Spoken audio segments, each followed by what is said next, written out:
Beyond the village stood a garden so beautiful that every child dreamed of it. Come on, let's race to the garden!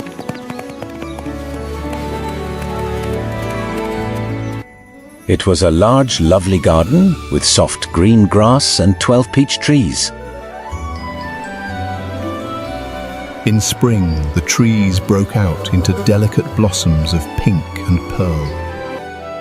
The birds sat on the trees and sang so sweetly that the children used to stop their games to listen. For 7 years, the giant had been away, visiting his friend, the Cornish ogre. This is the best place in the whole world! Yeah! They were perfectly happy there.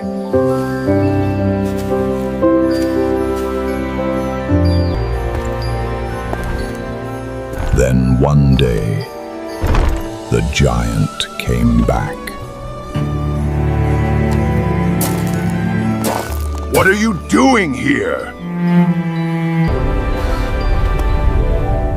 The giant! He's back! My own garden. Anyone can understand that, and I will allow nobody to play in it but myself. So he drove the children away.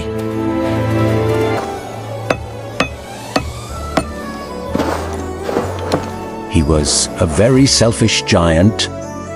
The poor children had now nowhere to play.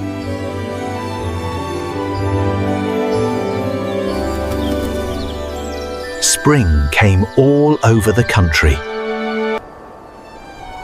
Only in the garden of the selfish giant it was still winter.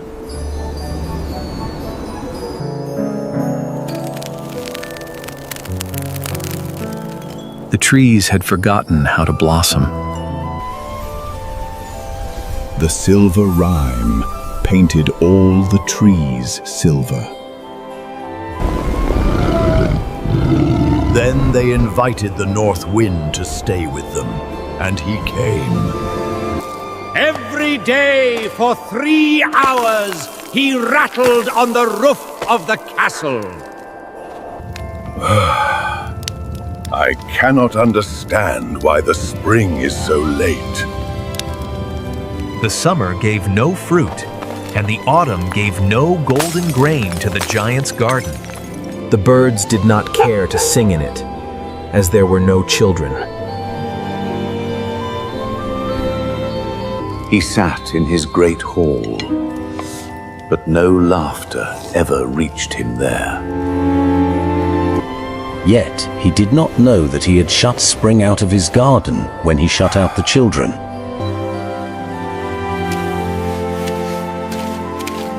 How happy we were there! One morning, there came a change. He heard some lovely music. It was only a little linnet singing outside his window. I believe the spring has come at last.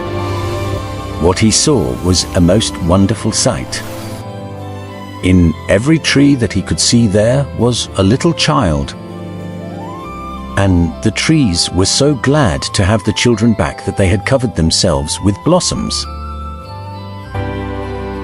Only in one corner it was still winter.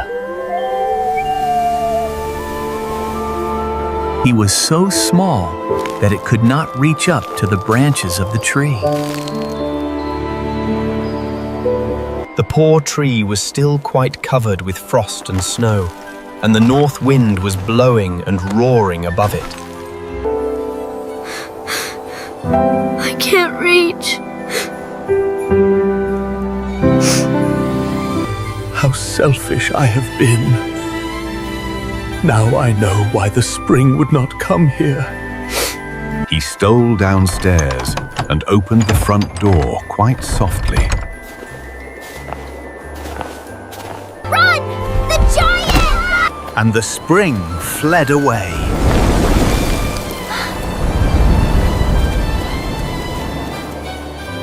But the little boy was so small that he could not run. Do not be afraid. I will help you. He took the little child gently in his hand and put him up into the tree. And the tree broke at once into blossom.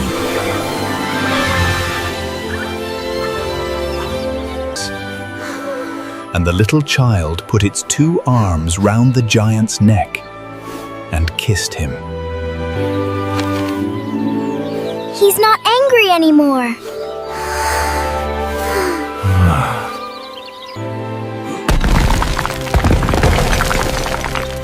This is your garden now, little children. And when the people were going to market, they found the giant playing with the children in the most beautiful garden they have ever seen. The garden is ours again. It was his garden, but it was also theirs, and in sharing it, he found joy.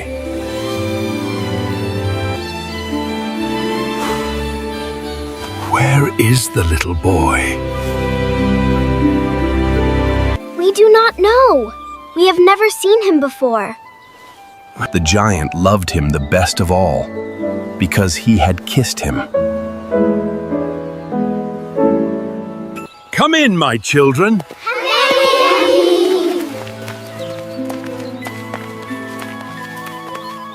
Every afternoon, when school was over, the children came and played with the giant. Read this part again.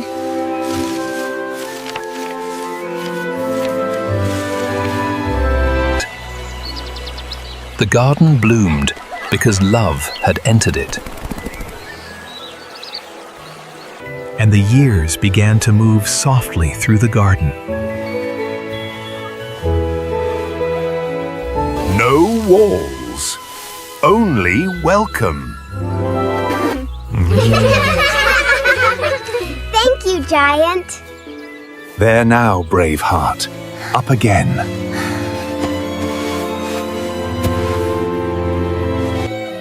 He was very happy.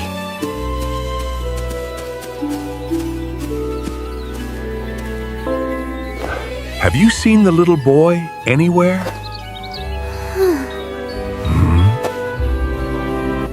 No, Giant. We don't know where he lives. Yet he waited, and he never forgot the child. Autumn came with gold instead of emptiness now. Again! Higher this time! Even winter no longer seemed cruel, for love kept him warm. Years passed, and the giant grew old and feeble. He could not play about anymore, so he sat in a huge armchair and watched the children. Watch me, Giant.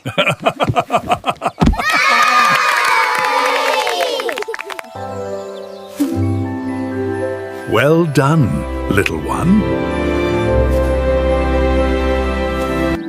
All who passed by said that the giant had become the gentlest friend in the village. He had learned that what we keep only for ourselves soon grows cold. The loveliest blossoms grow from kindness. We'll remember.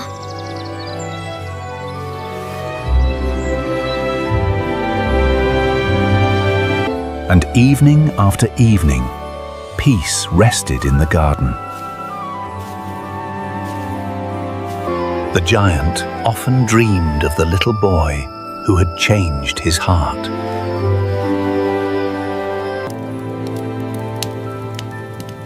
One winter morning, he looked out of his window as he was dressing. The tree was quite covered with lovely white blossoms.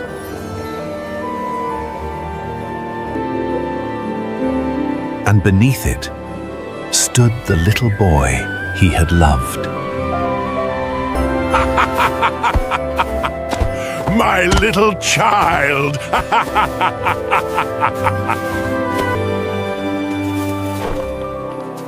His heart leaped with wonder and love. On the palms of the child's hands, there were the prints of 2 nails. Who has dared to wound you? Tell me, and I will take my sword and slay him. No, these are the wounds of love.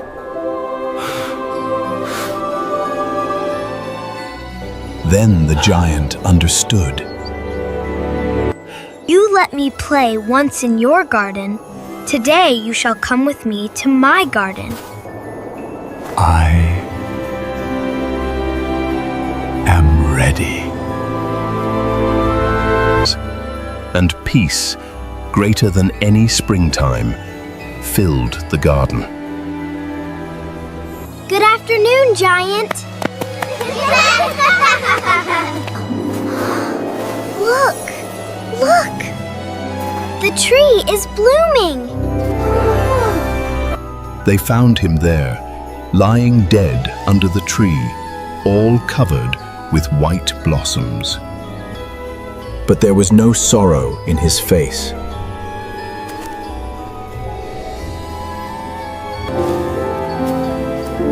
He looks happy. Thank you for our garden. Love had made even death gentle. No wall would ever close that garden again. Where selfishness ended, spring returned forever. The village remembered not the harsh giant of old, but the friend he became. Some said it remembered a child of heaven.